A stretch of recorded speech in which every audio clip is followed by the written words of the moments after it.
আজকের গল্পটি আমাদের একজন নিয়মিত লিসেনার তার নিজের ইমেল থেকে পাঠিয়েছেন। তিনি যেভাবে তার জীবনের এই হাড় কাঁপানো অভিজ্ঞতাটি আমাদের সাথে শেয়ার করেছেন, ঠিক সেভাবেই কোনো রকম পরিবর্তন ছাড়াই আমি আপনাদের সামনে তুলে ধরলাম।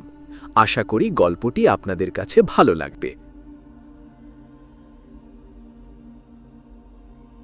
নারিন্দা সেমেটারির শেষ ঘণ্টা।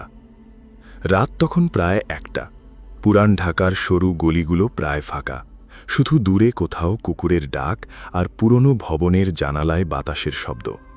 সায়েম আর তার বন্ধু রাফি ইউটিউবের জন্য রিয়েল হন্টেড প্লেস নিয়ে ভিডিও বানাতো। সেদিন তারা ঠিক করল ঢাকার সবচেয়ে ভয়ঙ্কর জায়গাগুলোর একটায় যাবে, নারিন্দা খ্রিস্টান সেমেটারি। ভাই, রাত 12টার পরে নাকি এখানে ঘণ্টা বাজে, রাফি ফিসফিস করে বলল। সায়েম হেসে উঠল। এই সব মানুষ বানায়, চল আজ প্রমাণ করে দিই কিছু নাই। ক্যামেরা অন করে তারা কবরস্থানের ভেতরে ঢুকল। ভেতরে ঢুকতেই ঠান্ডা বাতাস যেন হঠাৎ কয়েক ডিগ্রি নেমে গেল। চারপাশে পুরনো কবর, কিছু ভাঙা ক্রস আর গাছের শেকড় কবরের উপর উঠে এসেছে। ক্যামেরার লাইট ছাড়া আর কোনো আলো নেই। হাঁটতে হাঁটতে তার একটা পুরনো সমাধির সামনে এসে দাঁড়ালো। সমাধির উপর ইংরেজিতে মুছে যাওয়া একটা নাম লেখা। হঠাৎ ঠং ঠং দূরে কোথাও ঘণ্টা বাজতে শুরু করল। রাফি থেমে গেল। ভাই, শুনলেন? সায়েম এবার একটু অস্বস্তি অনুভব করল। কাছাকাছি কোনো চার্চ হবে, কিন্তু সমস্যা হলো চারপাশে কোনো চার্চ নেই, আর রাত 1টায় ঘণ্টা বাজানোর কথাও না। তারা আবার সামনে এগোলো। হঠাৎ ক্যামেরার স্ক্রিনে একটা ছায়া দেখা গেল। সাদা পোশাক পরা কেউ একজন খুব ধীরে কবরের মাঝখান দিয়ে হাঁটছে। কেউ ওখানে? সায়েম চিৎকার দিল। কোনো উত্তর নেই। রাফি কাপা গলায় বলল, ভাই, ওইটা মানুষ না। সায়েম ক্যামেরা জুম করতেই ছায়াটা হঠাৎ অদৃশ্য।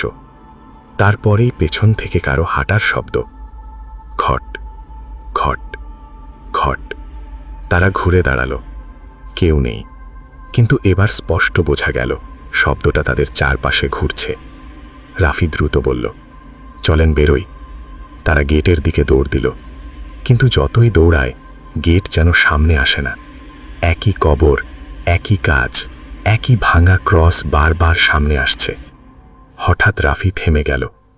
সে সামনে তাকিয়ে নিঃশব্দে দাঁড়িয়ে আছে। সায়েম কাছে যেতেই দেখল একটা ছোট মেয়ের কবরের সামনে সাদা পোশাক পরা একটা মেয়ে দাঁড়িয়ে, চুল মুখের উপর ঝুলে আছে। ধীরে ধীরে সে মাথা তুলল। তার চোখ দুটো পুরো কালো, আর ঠোঁট নড়ে উঠল।